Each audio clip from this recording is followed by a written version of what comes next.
of the advantages of living in California my whole life before I moved to Massachusetts was that we did not have a basement. So now that I have a basement, it's completely filled with stuff, as George Carlin would call it. That's all your house is. Think of it. That's all your house is. It's a place to keep your stuff. If you didn't have so much damn stuff, you wouldn't need a house. You could just walk around all the time. Spring cleaning for your integration business, CEDIA's education programs for Expo, and how a deluge of streaming services has basically invented cable all over again. All this and more on ResiWeek. This is ResiWeek, episode 478, A Place for My Stuff. Welcome to ResiWeek for April 8th, 2025. I'm Patrick Norton, guesting for Matt D. Scott. Joining me today on the show are Jason Knott, the former editor of CE Pro, now the data solutions architect and evangelist at D-Tools, the number one software for electronic systems contractors, and Mitchell Klein, VP of Business Strategy at CEDIA. And if you don't know what CEDIA is, people, I'm not sure how you found this podcast, but it's the Industry Association of Smart Home Professionals, aka the Custom Electronics Design and Installation Association. Gentlemen, thank you for joining us today. My pleasure, Patrick. Very nice to meet you. After all these years, we've not crossed paths, so it's good to spend some time with you. Yeah, thanks for having me. We won't say anything about what an upgrade this is from Matt. I was trying to keep Canadian-American aggressions out of the podcast, given that Matt can't defend himself. But I think it's inevitable. It will happen for the sheer unbridled joy of it. But getting started before I start teasing Matt in Canada, people and places I love, I want to ignore tariffs, right? Because, this is an ongoing series of disruptions. We don't have final, rates yet. We don't really know what's going on. People are charging tariffs. People are not charging tariffs. People are announcing repricing. I'm just going to shift our direction over towards CE Pro's editor's note. Does your integration business deserve a little spring cleaning? Where Arlen Schweiger gets into Swedish death cleaning for your warehouse and maybe your business strategy. And gentlemen, if you want to talk about tariffs or planning for them, not planning for them, the reacting, not reacting, I leave it to you. Jason, how are you feeling about, what's your recommendation this spring for people that are looking at their business or their warehouse? I highly recommend this. I wish that I could do a little spring cleaning here. One of the advantages of living in California my whole life before I moved to Massachusetts was that we did not have a basement. So now that I have a basement, it's completely filled with stuff, as George Carlin would call it, your stuff. Everybody's got their stuff. So this is a great topic. And the only reason I bring it up, D-Tools, complete shameless self-promotion. D-Tools did just launch an inventory management module for the software. I just spoke with an integrator a couple of weeks ago who, it was amazing. He said, I found thousands and thousands of dollars worth of equipment that I had on my shelves that I did not know that I had. And now because of that, I've got them into proposals and I've got them out to customers and, hopefully he'll be able to sell them. So I think it's something that, every integrator should do. I know Mitch can recall that, CEDIA tried years ago to do a work on something where integrators could resell equipment. And it's always been a struggle, I think, for that to get off the ground for the market.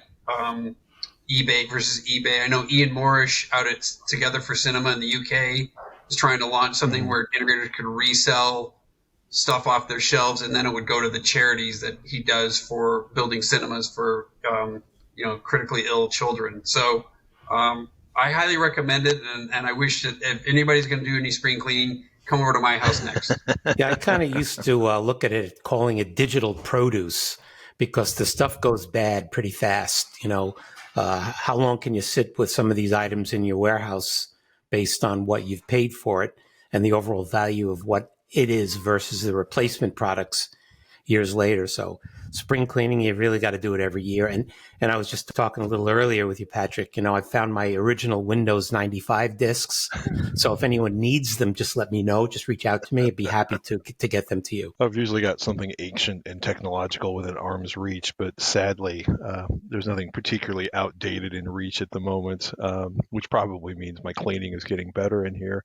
Do you feel that, do most, one, do most, consumer or residential installers, do most of them carry a lot of inventory? Is this, I mean, I think it's completely dependent right on the size of your business, but is it inventory the biggest challenge, or should people also take a moment to kind of step back and look at what their strategy is for the year? I mean, I also could think of, read the one thing, decide on what your strategy for the year should be, and then revisit that every 6 weeks. Is residential more organized than I may think it is sometimes? Geez, I'm not sure I want to go down that rabbit hole. That came out the wrong way. So I would say a lot of inventory is oops inventory. Sure. Things that were bought for a project that for whatever reason the project has changed or the product changed or any number of things, the project was canceled. You're not a partner with Home Depot, so there are certain things you want to have on your truck, and there are definitely things you must have inventory of. And it's not necessarily based on dollars, but based on how much time will it save if you have it when you need it unplanned. And again, I'm not necessarily going to get into the details because that alone can be a very lengthy conversation. But I think the installers, the techs, you guys know what I'm referring to. I think one area that would be really, really exciting if they could figure it out is, and Mitch knows, is the shade. When you're doing a motorized shade, that window is very specific down to eighths of an inch. And so if you mismeasure on a window, I know I talk to integrators all the time when they talk about what they've got collecting dust. It's a mismeasured shade, motorized shade in their warehouse. And I wish there was an easy solution for the industry as a whole to be able to dispose of those or reuse them or find places for them. But I think if I could pinpoint one area that's probably problematic for a lot of integrators, it's in the shade area. Do people not attend? I mean, there's Craigslist, there's Facebook Marketplace, there's eBay. Will reselling these as used run them afoul of their distributors or the manufacturers, or is it just nobody wants to deal with selling? Well, I guess in most cases they probably even can't be integrated into a consumer's home. Yeah, and you have to be an authorized reseller. A lot of manufacturers you can't do that. Okay. But you're right. These shades I'm talking about are not used. No. Yeah. They just didn't fit. And so I've heard from a lot of integrators where that is an issue, but it's a good question about if there's a way for them to find a place to, like I said, Ian Moorish of Together for Cinema is trying to do a thing where you could sell that equipment and then it would go to charity, and maybe there's some sort of a tax advantage there. I don't know. Shifting gears a little bit, Mitch, what's the news on the education program, the changes that are coming up for CEDIA 2025? Yeah, that's a great question. There's a pretty significant change from the previous year. Some of it is going back to the good old days where we're bringing in more of the subject matter experts and the volunteers in terms of teaching the classes. But the actual content, the curriculum, is kind of 100% reviewed and gone over. We actually engaged with Amanda Wildman, who is an integrator out of Michigan, also a board member, to have her kind of working with our team in terms of coming up with these 4 distinct tracks that you've probably seen in CE Pro and residential systems. And, it's all been published there. But the key is that there's a lot of new content. For example, we have a full-blown lighting program. Lighting seems to be the bright, shiny object these days, pun intended. And so that's definitely something you're going to want to be interested in taking. We've got some really compelling courses by really smart lighting experts. But we're also looking into some future opportunities. We're going to talk about robotics in the home, for example. This is something that integrators need to be aware of and be prepared to own, and whether that's an actual robot or whether it's something like LEQ, which is more of a companion, that's definitely an important area. Another new thing we're looking into, believe it or not, is called smart kitchens, which is something that, again, we're going to be touching all aspects of the home. And we're looking at this concept of aging in place. And there are a lot of items within the kitchen that would be relevant to technology, from inductive cooktops and, major and small appliances that are all connecting up to the internet and doing weird things with it, or potentially weird things with it. So again, take a look at, we don't have enough time to go over everything that's in there, believe it or not. So this is the cool thing, is if you haven't been to the Expo in a year or two, or you haven't really looked over the curriculum, take some time and look it over this time. Project management as a fundamental within the curriculum as well. There's so many things to really talk about. So it's pretty exciting times. I sat on the business education committee for 10 years at CEDIA, and I was thrilled beyond belief when several years ago it was exciting to me to see that the actual number of attendees that had gone to the business sessions, I should say, was higher than the technical sessions. Mitch highlighted a lot of the technical sessions, which are obviously super, super important, but I'll put a highlight out there he mentioned project management, just one of the areas on the business side that integrators really need to think about attending. And it's tough. They're competing against the bells and whistles on the expo floor. All the equipment's there. That's the gears. That's where the exciting stuff is. But, one of the values of going to CEDIA Expo and the CEDIA Tech Summits is the peer-to-peer communication that they get when they're sitting in a session next to another integrator and they're having the discussion about whatever the topic might be. I'll throw out there, Mitch, I hope that a lot of the sessions do involve other integrators and not just manufacturers talking to the audience, because I think that really is a helpful element to have more integrators involved in teaching the sessions as possible too. Jason, that is absolutely a mission, and I'm 100% aligned with that statement. And yes, integrators will be doing most of the presentations and the delivery. And the other thing is that this is not one-off. So, we just launched a new learning management system, an online system, which is going to be tied in beautifully to the live events. So whatever sessions you may take at a tech summit, one coming up in New York in a couple of weeks, or whether it's at Expo, but there'll be pathways that whatever you've taken, there are next things. What's next will be available to you, whether it be in person or through the LMS. So again, really good instruction opportunities. Is there any, as more and more younger integrators come into it, as technicians are starting their own businesses, do you gentlemen find that they have a different sort of business to tech focus? Has it changed much over the years? Some of them, I feel like there's still a pretty hard divide between, you get younger integrators I speak to who are very business and technology versus some that are super into the programming and the fancy devices and then figure out how to, make it a business and not a hobby later. I can tell you, we're kind of deep in this at D-Tools, because D-Tools Cloud, which is our cloud version of the software, is really aimed at a lot of small integration companies. And I can tell you, there has been a huge influx of technicians or lead techs or whatever you want to call it, sales managers who have been working at existing integration companies who have launched their own businesses in the past year. So we are absolutely seeing that. So I think that they probably have the technical acumen, and it's the business side of it. Somebody said the other day, I said, well, when do they have to start thinking about having processes for their company?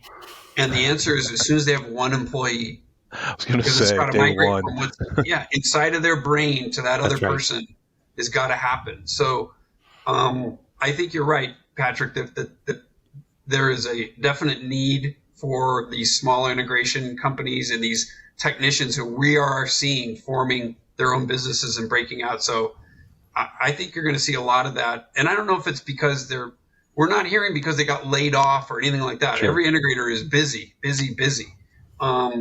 It's just a lot of the times we ask why are they forming their own company, and a lot of times we hear it's because we think we can treat the customers better. So I think there's a customer satisfaction level that when an integrator gets a little bit too big and they start maybe their processes break, their personal one-to-one communication with the customer when they're super small starts to break down. So this is a cottage industry for the most part when you look at the size of the residential integration company, and it really shows. Yeah, I agree. And I've had the pleasure of speaking with a number of integrators, a couple in particular that actually came in with MBAs in the background. and that understand that to really be a successful integration company, you can't be doing all one-offs. In other words, you're doing one job, then you look for your next job, then you look for your next job, but ways to actually maintain long-term relationships with your customers by building real service capabilities. And we're definitely seeing that. And Jason, you and D-Tools, you've got the detail. You see it. You see it before anyone else does. Yeah, no, absolutely. Yeah, it's an exciting time for, it kind of branches into our next subject. I was talking about some sort of, ongoing service to help integrators or to help their customers, that integrators could build a recurring revenue stream. It's, somebody once told me that I talked about recurring revenue so much that when I die, my epitaph is not going to say RIP, it's going to say RMR. So, oh my gosh, we've had that conversation for eons, haven't we? Yeah. There are worse things, gentlemen, than consistent messaging. Shifting gears a little bit, CE Pro picked up on a survey from CouponCabin.com. The big title is New Data Suggests U.S. Consumers Aren't Completely Sold on Cutting the Cord in Favor of Streaming Services. That cable is back, if you will. I think this is a bit of an aggressive assumption based on the survey. But the idea is that, according to the survey, CouponCabin.com, who had a little over 3,000 respondents and almost no other additional information about the survey I could find on the website. But they're claiming that 22% of Americans who have cut the cord have returned to cable, and that 6% are considering this shift back. I would have liked if they'd had a question in there discussing whether or not you're enjoying your premium cable packages starting to look like broadcast television in 1995 or any of a number of larger cable channels around that time. I am super frustrated by sports ball being inserted in between the top of the frame and scrolling down to the content I'm actually paying to see. But this is the idea here that I think got people riled up, is that people are moving back to cable. And to put this in a larger context, depending on whose stats you're looking at, roughly 30%. I think cable hit roughly 100 million households in the United States when it peaked in the aughts. It is down by I think consistently it's down about 30%, whether you believe that number is 80 million households or 100 million households. The current numbers are about 30% smaller. 47% of Americans have canceled at least one streaming sub due to costs. 76% of the people surveyed, say the number of streaming services and the amount of content has become overwhelming. I will certainly say in the last 2 years, as every studio has started their own streaming channel, it has made finding what you want to watch a hot mess. How do you guys feel? How does this impact, the residential installer universe? Is it still a core problem to solve? Do you see this as a positive or a negative? How are you feeling about cable? Do either of you currently subscribe to cable television? I'll be happy to start off with that one. And yes, I still pay for cable, which is perhaps a little strange, but I wanted to watch the latest Jack Reacher. Is that on HBO or is it Apple? Or maybe it was on Amazon Prime? Was it on Hulu? I mean, so, you want to watch the show and then, what is it? White Lotus. What is that on? That's really hot today. Is that on Prime? No. And so I remember doing this, maybe it was last year. I was on a panel at the Consumer Electronics Show. We're talking about a bunch of things with streaming content. And there was a question from the audience. And the question was, with all of these, I think there were 7 or 8 streaming services that we were talking about at that time, to try and navigate around that, is there any kind of program or something you can subscribe to that has all of these in one? And I said, yeah, cable. So we're actually coming back to it. I can actually pick up my Comcast thing and say Jack Reacher, and it'll just kind of show up and tell me where to go and watch it. But I'm not saving any money. I have an Apple TV, and it will actually do the same. I can hit the button on the side and ask for Jack Reacher, and it'll bring it up there too. Yep. But I'm also, it's funny, right? Because then it's, cable has all of those things, but just like streaming services, you have to add those on a la carte or pay a particularly massive number, although I will say 7 or 8 streaming services at this point has gotten to be a pretty massive A number. little much, yeah. You know, Jason, you're quiet in the background. Well, I don't see the shift to cable necessarily as something that's advantageous for integrators. I know Dish for years. I have Dish. I've had the premium package for Dish for like 15 years, I think.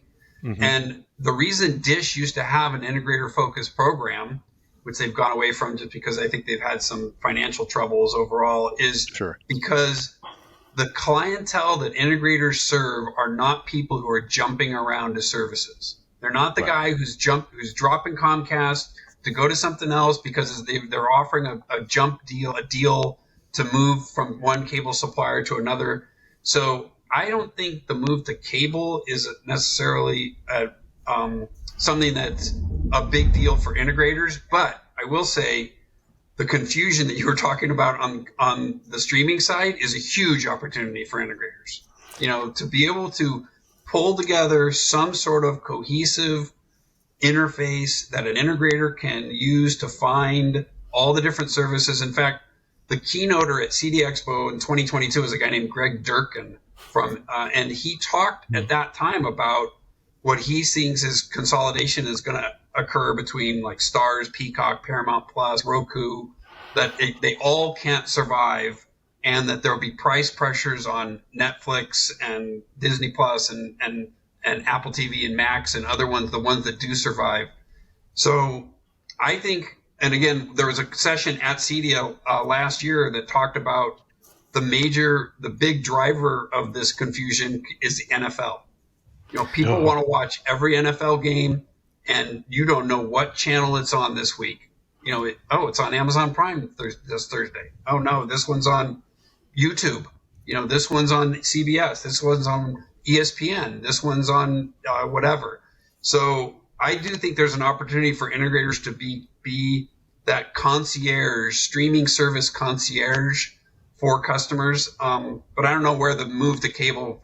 I agree with you, Patrick. I kind of question that move back. I don't know if that's happening or not, but no, it's about live sports, not just NFL.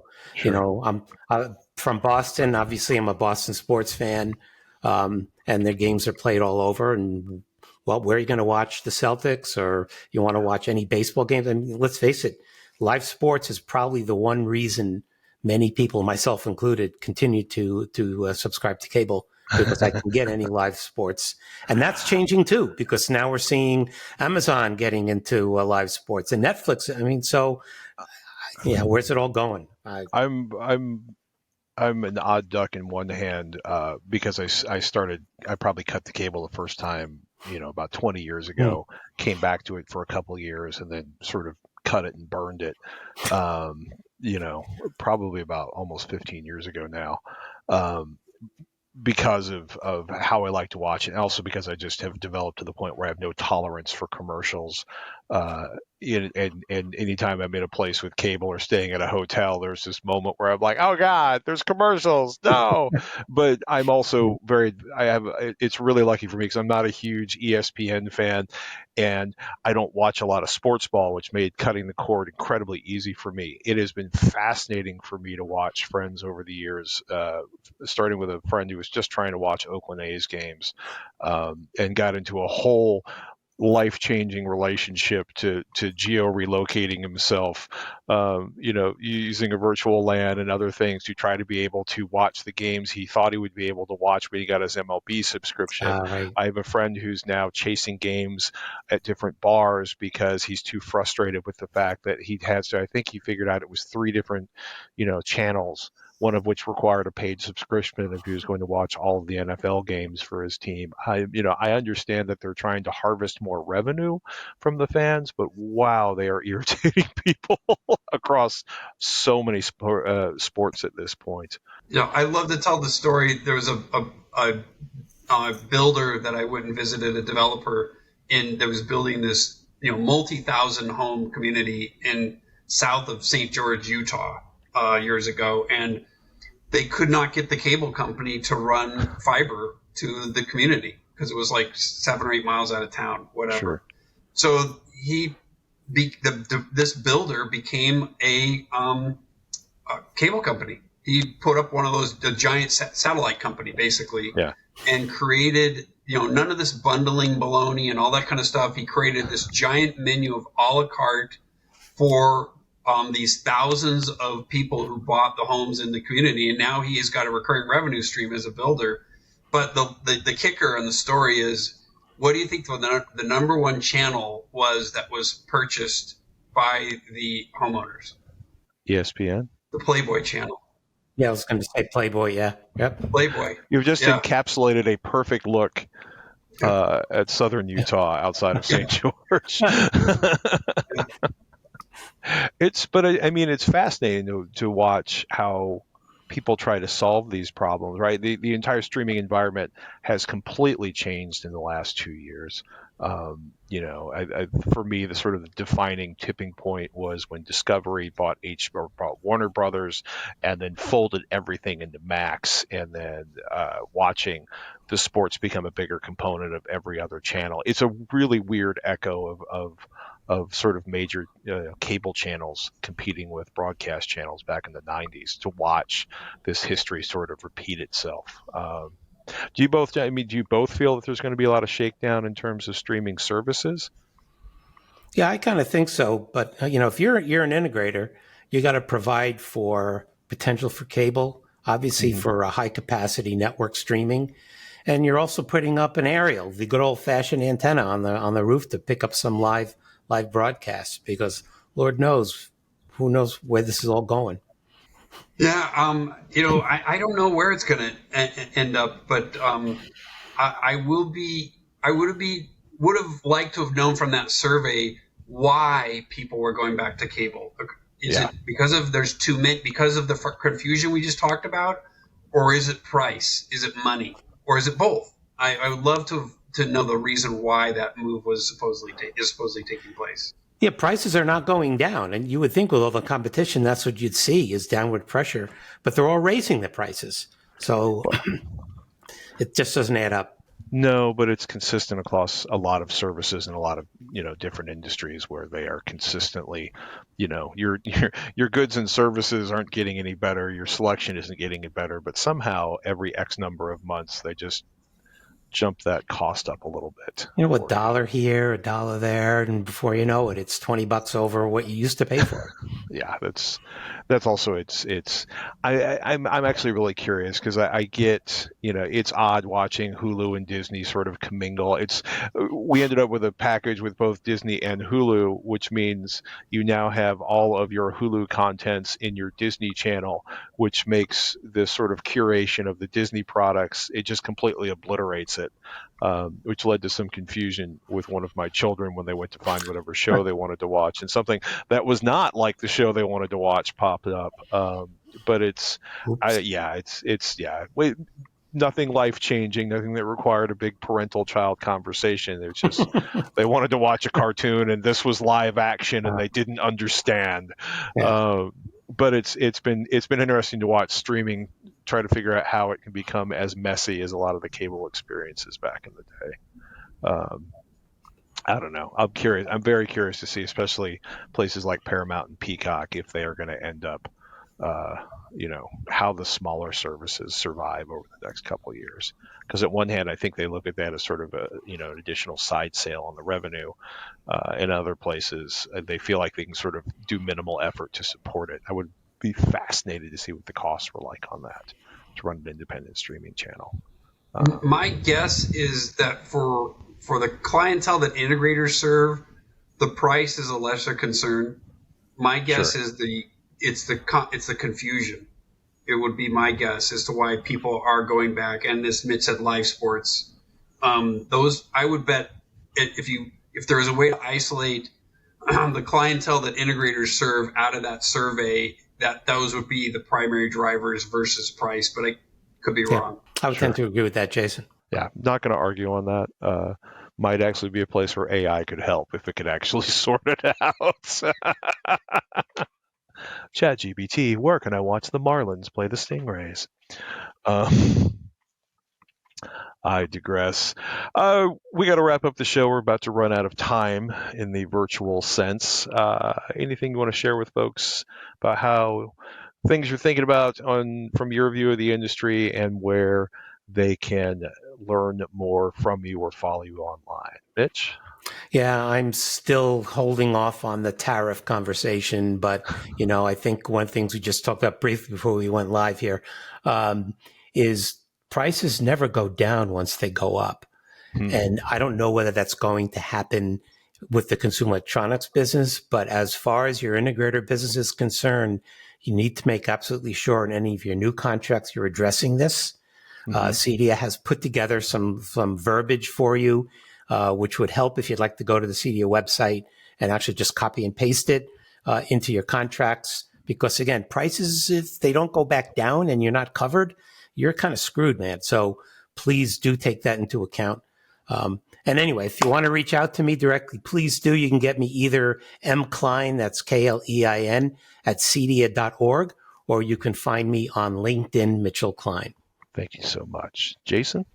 I'll reiterate what Mitch was saying in regards to, we just completed a year in review report for D-Tools, and one of the findings was 74% of the average signed contract in the residential space is equipment, and only 26% is labor. So if prices are going to go up on equipment, which it's not necessarily a bad thing, because that means you're able to sell some very expensive equipment, which in many cases, if you can sell a couple $100,000 projector, that's awesome. That's what skews that number versus where you see electricians and HVAC and those people at more at the 50-50 level, labor versus equipment. But I think that's something to keep our eyes on if we're going to see some spikes in pricing on the equipment, to see what that does to the labor percentage for integrators. And if, we were talking earlier about I don't want to say taking advantage of, but manufacturers who may not be affected by the tariff situation, but knowing that there's going to be a tolerance among customers for price increases right now because of that. So that'll be something for us to keep our eyes on. So in terms of contacting me, go to our D-Tools website, which is d-tools.com. You can reach me on all the social media platforms, Jason W. Knott. Jason, thank you so much. Gentlemen, thank you so much for joining us this week on ResiWeek. I hope everyone out there listening right now is not panicking in fear on tariffs. And if you are, take a deep breath, collect yourself, and remember, it's like a hailstorm. There's not a lot you can do about it until it's time to clean up. It'll be okay. I'm Patrick Norton. Thank you so much for joining us, and we'll see you next week. The network for the AV industry. What are you listening to? This is AV. This is AVNation. This is AVNation.